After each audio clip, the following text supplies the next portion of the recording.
Биктайыровлар авылының оңган булган гаиләләренең берсе. Гаилә кыйммәтләре бу гаиләдә кадерле мирас. Ир белән хатын бер-берсе өчен өзелеп тора.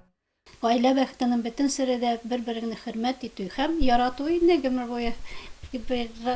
Сайлап алгансың икән, син гомер буе аны хөрмәт итәргә тиеш, яратырга тиеш. Инна белән Алик бер авылда, бер урамда туып үсә. Ике йорт аша гына яшәгән кыз белән егетнең сукмаклары кечкенәдән бергә була. Инна белән бәләкәй чакта бергә үстек.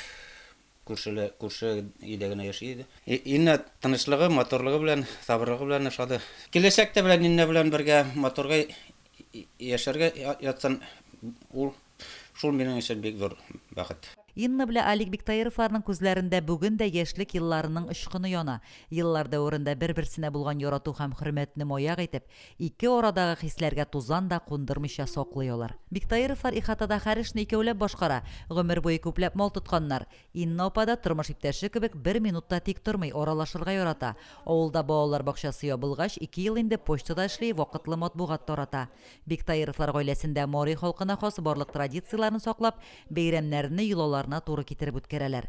Яз көне җитә безнең күгеше бәйрәме. Монысы инде күгеше бәйрәменең менә үлгән туганнарыбызны искә алу инде ул. Теге эшләр башлаганчы, язгы кырышлар башлаганчы, шуны иләрне җуып, зур зияратларны чистартып, үлгән кешеләрне чакыртып, шулай мунчаларга кертеп, шулай шәмне яндырабыз инде. Кырышлар, чәчүләр беткәч, шимек бәйрәменде. Монысы инде уже эш беткәч инде күңеллерәк инде.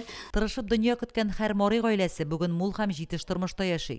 Мори авылларында тел дә югалу юлында түгел. Биредә мәктәпләрдә укытылудан тыш өйләрендә алар фәкать туган телдә генә сөйләшә. Татар һәм урыс телләрендә дә иркен аралашалар. Гореф-гадәтләрне, мәдәни мирасны өйрәнү буенча Мориларга тиңнәр юк. Биктайыровлар да шуның ачык мисалы булып тора.